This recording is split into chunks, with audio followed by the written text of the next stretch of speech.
చేసినటువంటి వ్యవసాయ కార్మిక సంఘం ఈనాటికి కూడా పోరాటాలు నిర్వహిస్తూ సదాశివం గారు కావచ్చు, వి రెడ్డి, నీలం రాజశేఖర వీళ్ళ నాయకత్వంలో మొట్టమొదటిసారిగా గాదికొండలనే ఎర్రజెండా నాయకత్వాన ఆనాడు అక్కడ భూపాఠం చేసినటువంటి పార్టీ సంఘం ఏదైనా వ్యవసాయ కార్మిక సంఘమే. 1949లో ఇక్కడ మొట్టమొదటిసారి జెండా పార్టీ ఎర్రజెండా నాయకత్వాన భూపోరాటం చేసి దాదాపుగా అంటే రామగిరి ప్రాంతం మండలంలో ఉన్నటువంటి గాదికుంట, ఈనాడు వెంకటాపురం అంటే పరిటాల ఆ ప్రాంతంలోనే ఆనాడు గాదికుంట ముత్యాలప్ప అని చెప్పేసి ఆనాడు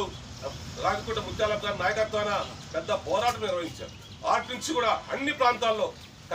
అక్కడ జెండా నాటిన తర్వాత కళ్యాణదుర్గం ప్రాంతంలో దాదాపుగా 80,000 ఎకరాలను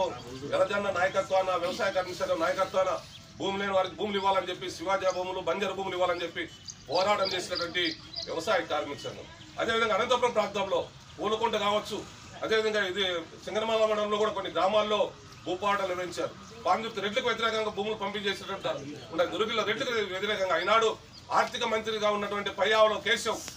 ఆ భూములు పంచేంత వరకు కూడా వదిలిపెట్టేది లేదని చెప్పేసి ఆనాడు రాష్ట్ర ముఖ్యమంత్రి, ఉమ్మడి రాష్ట్ర ముఖ్యమంత్రిగా ఉన్నటువంటి ఎన్టీ రామారావు దిగొచ్చి ఆ భూమిని పంచినటువంటి చరిత్ర మన వ్యవసాయ కార్మిక సంఘానికి ఉంది. అనేక ప్రాంతాల్లో వ్యవసాయ కార్మిక సంఘం భూమి లేని వారి కోసం భూములు ఇవ్వాలని చెప్పి ఇప్పుడు కూడా గ్రామీణ ప్రాంతాల్లో ఉన్నటువంటి వ్యవసాయ కూలీలకు, భూమి లేని నిరుపేదలకు కోనేరు రంగారావు భూకంప సిఫార్సు ధర 1 హెక్టార్ భూమి ఇవ్వాలని చెప్పి, అదేవిధంగా గ్రామీణ ప్రాంతాల్లో ఉన్నటువంటి ఇండ్లేని నిరుపేదలకు 3 సెంట్ల భూమి ఇవ్వాలని చెప్పి పోరాటాలు